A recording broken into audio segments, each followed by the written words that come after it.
నమస్తే అండి. పచ్చి పులుసు ఎలా చేద్దామో తెలుసుకుందాము. దానికి కావాల్సిన నమస్తే అండి.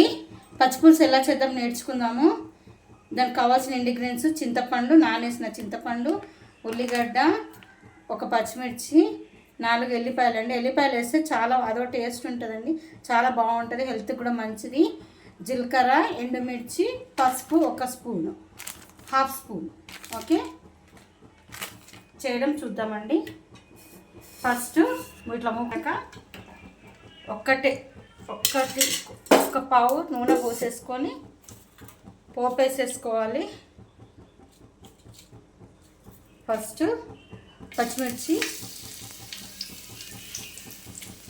ఎల్లిపాయ అండ్ జీలకర్ర, ఎండుమిర్చి,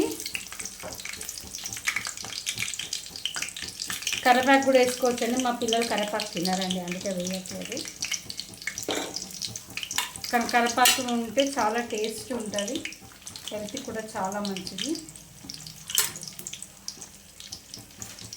అండ్ ఒక చిటికడంతా పసుపు, 2 చిటికలంతా పసుపు, అంతేనండి. దీంతో ఇది కొంచెం వేగాక ఇందులో పచ్చి పులుసు పిండేసుకోవాలి.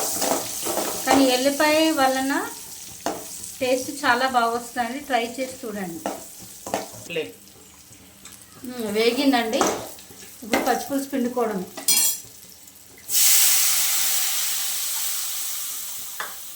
ఆఫ్ చేసేసాను. ఇంకా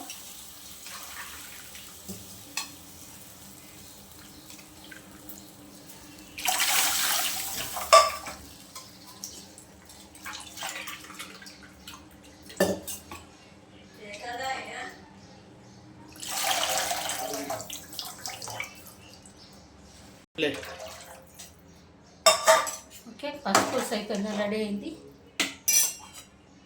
ఉల్లిగడ్డలు వేసుకోవడమే.